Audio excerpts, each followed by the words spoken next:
hanging out with one of the only guys, the only guy in the pit area that I could say I was actually on the track at the same time, and I actually beat him. Of course, I was driving his car, but there's lots of asterisks that have to go after that, at least a paragraph's worth. Claude Hutchings Jr. has not raced a lot this year, about 7 races, and the main reason, I would imagine, is what's under the hood. So how we doing, man? We're doing all right. We're hanging in there for what we got.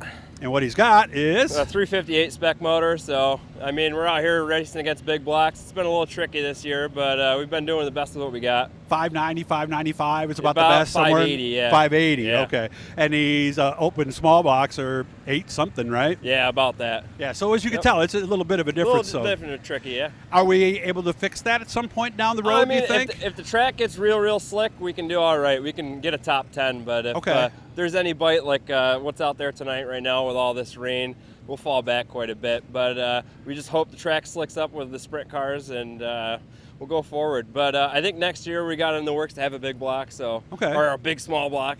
Yeah. Okay, well, that's good. And your dad sent me some pictures. We had a lot of work to do this week. Oh, yeah. What happened? Got into a pretty nasty wreck over in turn 4 last week here, and ended up backwards in the corner and got hit by Charlie Roberts there. And Steve Roberts? Or Steve Roberts, sorry. Adam Roberts. Adam Roberts. Yes, I'm thinking of his dad. There you go. Okay, gotcha. Sorry, Adam. And ended up breaking the front end on it pretty good. Basically broke the front clip off, but we got it all welded back together. From ahead of the radiator or behind? Front end of the radiator. Okay, so not the full front clip Not then. the full front clip, but just the X in the bottom of the chassis. So we got it back together, though. Who got the worst out of it, you or Adam? I think we did. Oh, you think you did? Yeah. Okay. So I saw him go over. Yeah, he went over, but his was a pretty gentle flop. I think his was just no sheet metal.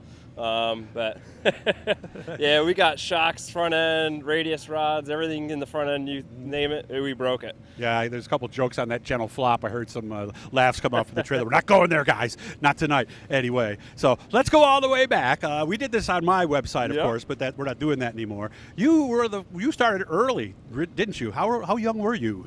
I was probably 9 years old when I started here at Utica Rome. Okay. So I ran a small slingshot on the inner track right here. Yeah. When I was 8 or 9 years old, and then I actually ended up hitting the wall and scaring myself pretty good, so I never wanted to get back in it. Seriously, I didn't know that. And then we got racing the go-karts, like the ones lower to the ground there on the dirt track cars there, or dirt track go-karts. And then we moved up to a 4-cylinder mini stock when I was 11. And that was the car that I drove. Yep, that was the car that you drove. Yep. When did we ice race?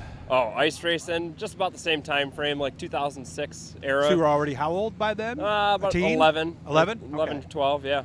Which is harder to learn, the dirt or the ice? I'd say dirt racing's more tricky. Really? Yeah. I would think ice racing would be more tricky. No, ice racing, there's a lot of grip on the ice, so way more than you think. Okay. He's got to go to the driver's meeting, so we're going to let you go. I'm going to come out. We're going to talk more about this stuff and also how you became who you are today. But I hope you have fun. Good luck, okay, man? Thank you. Hit the blue E. That'll subscribe. You let you know every time we're talking to somebody cool. Claude's got a driver's meeting that's all filled up, so he's got to go.